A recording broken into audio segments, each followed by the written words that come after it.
ఎందుకంటే రాజునేత గారు సార్ రాజునేత గారు సార్ సో ఇవాళ చూసాం కదా, గత 20 సంవత్సరాల నుంచి అడుగుపెట్టలేదు సీఎం రేవంత్ రెడ్డి అడుగుపెట్టాడు, స్పీచ్ ఇచ్చాడు, దంచి కొట్టి అక్కడి వెళ్ళి కొంత ఏదైతే కొన్ని కొత్త బిల్డింగ్లకు శంకుస్థాపన చేసిన నేపథ్యం ఉంది, శిలాపలకాలు ఓపెన్ చేశారు. అక్కడి నుంచి వెళ్ళి మళ్ళీ నేను వస్తాను, ఖచ్చితంగా ఆర్ట్స్ కాలేజ్ ముందు ఖచ్చితంగా మీటింగ్ పెడతాను, ఈ నేపథ్యంలోనే మీరు అడిగే ప్రతి ప్రశ్నకు సమాధానం చెప్తా. అప్పుడు హోంగార్డ్ కాదు కదా, కనీసానికి సెక్యూరిటీ కూడా ఉండడు, పోలీసులకు కూడా ఇప్పుడు హుకుం జారీ చేశాడు ఎవరిని ఏమనరాదు అని కూడా. దీనికి ఒక నాయకుని ఉద్యమం ఉన్నది, ఒక ఉద్యమ నాయకునిగా ఉన్నది అని మేము అందరం అనుకుంటున్నామని కూడా జనం ఆశిస్తున్నారు. ఈ నేపథ్యంలోనే ఎవరు ఏం చేశారు, తెలంగాణకు ఉద్యమకారుల దెబ్బ కొట్టింది ఎవరు, ఉద్యమకారులకు ఎవరేం చేశారు అనే దాని మీద ఇటు బీఆర్ఎస్ పార్టీ చేయలేదని కాంగ్రెస్ పార్టీ అంటుంది, ఇటు బీజేపీ చేయలేదని బీఆర్ఎస్ పార్టీ అంటుంది, కాంగ్రెస్ అంటుంది. అదేవిధంగా బీజేపీ కూడా అసలు బీజేపీ రెండో, బీఆర్ఎస్ కాంగ్రెస్ రెండో ఒకటే దొందుంది అని బీజేపీ అంటుంది. అసలు ఎవరికి చేశారు, ఉద్యమకారులను నీరుగార్చింది ఎవరు, బలిదానాలు పోయిన తర్వాత వారికి వచ్చినదేంటి, వాళ్ళ ఇల్లు గడుస్తున్న నేపథ్యం ఏంటి? సార్ ముందుగా గుడ్ ఈవినింగ్ అండి. ప్యానెల్లో డిస్కషన్ లో పాల్గొంటున్నటువంటి పెద్దలందరికీ కూడా నమస్కారం. ఈరోజు రేవంత్ రెడ్డి గారు ఒక ముఖ్యమంత్రి హోదాలో ఉస్మానియా యూనివర్సిటీకి రావడంలో మేము అంటే ఉద్యమాలలో పనిచేసినటువంటి ఉద్యమ నాయకులుగా తప్పకుండా ఆహ్వానిస్తాం. ఈరోజు ముఖ్యమంత్రి గారు కొన్ని విషయాలు చాలా సూటిగా సుత్తి లేకుండా మాట్లాడారు, దాన్ని ఖచ్చితంగా వెల్కమ్ చేస్తాం. అయితే రెండోది ఏంటంటే ఈరోజు ముఖ్యమంత్రి రేవంత్ రెడ్డి గారు యూనివర్సిటీకి వస్తూనే ఈరోజు అడుగున పహారా పెట్టారండి. నేను ఈరోజు యూనివర్సిటీలో మార్నింగ్ నుంచి వేరే పనుల మీద తిరుగుతూ ఉన్నటువంటి క్రమంలో మేము పొద్దున్న లేస్తే ఉస్మాన్ యూనివర్సిటీకి దగ్గరలో ఉంటాం కాబట్టి యూనివర్సిటీకి పోతే ఎక్కడ చూసినా కూడా పోలీస్ పహారాలోనే ఈ ఉస్మాన్ యూనివర్సిటీ మొత్తం కూడా నిర్బంధం చేయబడింది ఈరోజు. సరే ఏదేమైనా కానీ ఈరోజు ముఖ్యమంత్రి గారు ఓయూకు రావడం, కొన్ని అభివృద్ధి పనులకు శంకుస్థాపన చేయడం ఇదంతా బానే ఉంది. కానీ ఈ సందర్భంగా కొన్ని విషయాలను మనం గుర్తు చేసుకోవాలి. ఈరోజు 2008, 2009 సందర్భంలో ప్రారంభమైనటువంటి మలిదశ తెలంగాణ ఉద్యమంలో మాలాంటి ఎంతో మంది ఉద్యమకారులు తెలంగాణ రాష్ట్రం కోసం అహర్నిశలు పనిచేశారు, లాఠీ దెబ్బలు తిన్నారు, అక్రమంగా కేసులు ఎదుర్కొన్నారు, జైళ్లకు పోయారు. ఇప్పటికీ కూడా నాతో పాటు చాలా మంది మిత్రులు ఉస్మాన్ యూనివర్సిటీలో అప్పుడు చదువుకున్నటువంటి వాళ్ళ మీద అక్రమంగా కేసులు ఇప్పటికీ నడుస్తా ఉన్నాయి కొంతమందికి. ఈరోజు ఒక మిత్రుడు ఫోన్ చేసిండు నాకు, రేపు మనది కోర్టు పేషి ఉంది కదా పోవాలని చెప్పేసి.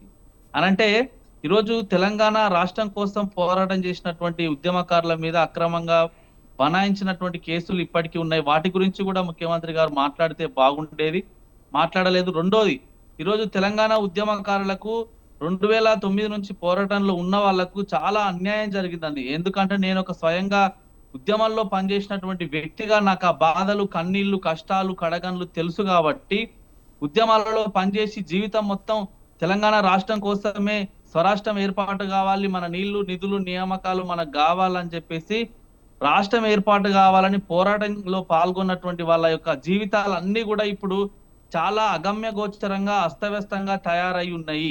ప్రభుత్వం ఇప్పుడు కాంగ్రెస్ పార్టీ గత ఎన్నికల సందర్భంగా తెలంగాణ ఉద్యమకారులకు అందరికీ కూడా ప్రజాపాలన దరఖాస్తులు తీసుకుంటున్నటువంటి క్రమంలో అందరికి 250 గజాల స్థలం ఇస్తామన్నారు. తర్వాత తెలంగాణ ఉద్యమకారులందరికీ కూడా 25,000 రూపాయల పెన్షన్ ఇస్తామన్నారు. కానీ ఒక్క అడుగు కూడా దానికి సంబంధించి ముందు పడలేదు. ఎందుకనంటే మేము తెలంగాణ రాష్ట్రం కోసం అహర్నిశలు రాష్ట్రం ఏర్పాటు కావాలని మా చదువులను సైతం, ఉన్నతమైనటువంటి చదువులను పక్కకు పెట్టి ఆ రోజు తెలంగాణ ఉద్యమంలో పాల్గొన్నాం. మా కళ్ళ ముందల ఉస్మాన్ యూనివర్సిటీలో ఈ రోజు ముఖ్యమంత్రి గారు మాట్లాడుతూ ఎవరెవరు ఆత్మార్పణ చేసుకున్నారో సిరిపురం యాదయ్య, ఇషాన్ రెడ్డి, తర్వాత వేణుగోపాల్ రెడ్డి, తర్వాత యాదిరెడ్డి, కానిస్టేబుల్ కిష్టయ్య, ఇట్లా అనేక మంది పేర్లను ఈ రోజు తీసుకురావడం జరిగింది, శ్రీకాంతాచారి లాంటి పేర్లను. అయితే వాళ్ళు ఈరోజు తెలంగాణ రాష్ట్రం కోసం 1200 మంది ఆత్మార్పణ చేసుకున్న తర్వాత రాష్ట్రం ఏర్పాటు అయింది.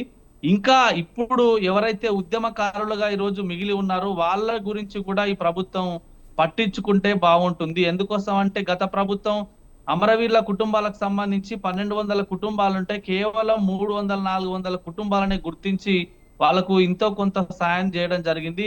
మిగతా కుటుంబాలను వాళ్ళు పట్టించుకోలేదు. ఆ లెక్కలను కూడా బయట పెట్టి ఫలానా వాళ్ళు అమరవీరుల కుటుంబాలని చెప్పి కూడా ఎక్కడ కూడా సాయం చేయలేదు. కాబట్టి ప్రభుత్వం పట్టించుకుంటే బాగుంటుందా అనేది ఈ సందర్భంగా గుర్తు చేస్తున్నాను. ఇక యూనివర్సిటీకి సంబంధించినటువంటి విషయానికి వచ్చినప్పుడు ముఖ్యమంత్రి గారు కొన్ని విషయాలు మాట్లాడారు. మంచిదే, కానీ చేస్తే బాగుంటుంది అనేది మా యొక్క ఉద్దేశం. ఎందుకోసం అని అంటే ఈరోజు ఉస్మానియా యూనివర్సిటీలో అనేక రకాలైనటువంటి సమస్యలు ఉన్నాయి సార్. ఈ రోజు వర్షాకాలం వస్తుంది, వర్షాకాలం నడుస్తుంది. ఇప్పుడు మీరు బాగా భారీ వర్షం పడ్డప్పుడు ఒకవేళ మీరు మీ టీవీ తరపున కెమెరాలు తీసుకొని రండి ఉస్మానియా యూనివర్సిటీకి.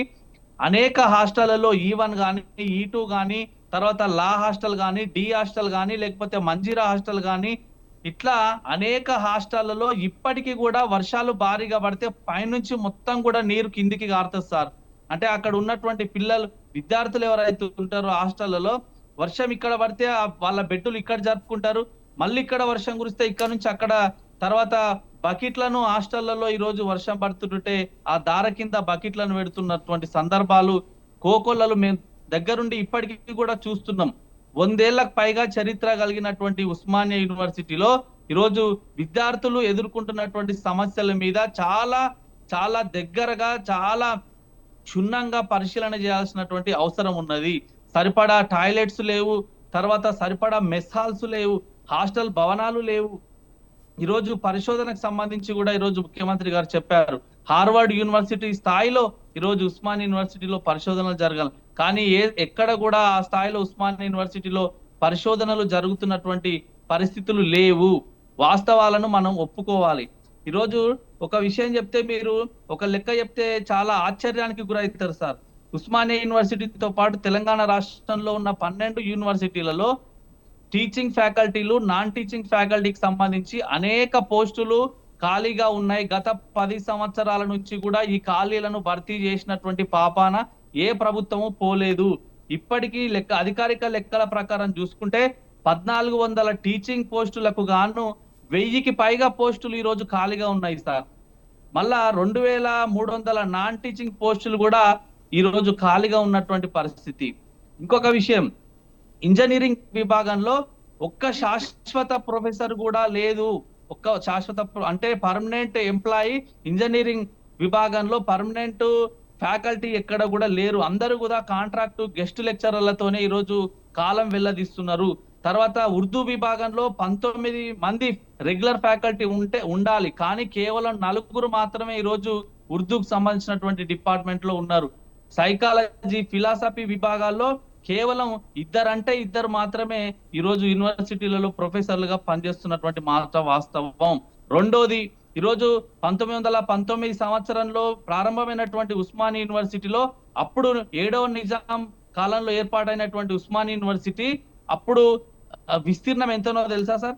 2200 ఎకరాలు ఉండే. ఈరోజు ప్రతి సంవత్సరం ఈ 2200 ఎకరాల ఉస్మానియా యూనివర్సిటీ అన్యాక్రాంతానికి గురవుతూ అక్కడ కబ్జాలు ఇక్కడ కబ్జాలు చేస్తూ ఈరోజు దాదాపు కేవలం 1600 ఎకరాలకు ఈరోజు పరిమితమైంది. అంటే దాదాపుగా 250 ఎకరాలకు పైగా ఈరోజు ఉస్మానియా యూనివర్సిటీలో కబ్జాలు జరిగినాయి, అన్యాక్రాంతం జరిగింది.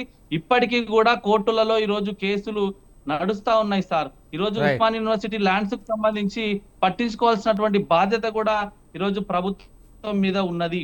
ఇవి ఒక్కటే కాదు, ఫ్యాకల్టీ, గెస్ట్ ఫ్యాకల్టీ సంబంధించి మీరు చూడండి సార్, ఉస్మానియా యూనివర్సిటీలో వీసీ బిల్డింగ్ ఉంటది, అడ్మినిస్ట్రేషన్ బిల్డింగ్ ఉంటది. అక్కడ ప్రతిరోజు మీరు గ్రౌండ్ లెవెల్లో వెళ్తే తెలుస్తుంది, ప్రతిరోజు ఒక టెంట్ పడుతుంది. ఏందయ్యా అంటే పార్ట్ టైం లెక్చరర్లకు సంబంధించినటువంటి సమస్యలు, గెస్ట్ లెక్చరర్ సంబంధించినటువంటి సమస్యలు, అనేక రకాలైనటువంటి సమస్యల వలయంలో ఈ రోజు ఉస్మానియా యూనివర్సిటీ ఉంది. కాబట్టి మీరు రావడాన్ని మేము ఆహ్వానిస్తున్నాం. మీరు రావడం ద్వారానైనా ఇక్కడ సమస్యలన్నీ మీ దృష్టికి వస్తే వాటి మీద పరిష్కారం మార్గాలు చూపించడానికి అవకాశం ఉంటుంది. కాబట్టి ఖచ్చితంగా ముఖ్యమంత్రి గారు రావాలి. మీరు ఏదైతే డిసెంబర్ నెలలో ఆర్ట్స్ కాలేజ్ దగ్గర పెద్ద బహిరంగ సభ పెడితే నేను వస్తా అన్నారు, దాన్ని కూడా మేము వెల్కమ్ చేస్తున్నాం. తప్పకుండా మీరు రావాలి. వచ్చి ఇక్కడ ఉన్నటువంటి సమస్యల మీద మీరు ఆరాధీసి right right Osman right right right యూనివర్సిటీకి మీరు రాజు వెయ్యి నేత గారు కోట్లు మళ్ళీ మళ్ళీ మళ్ళీ మళ్ళీ మీ దగ్గరికి వస్తాం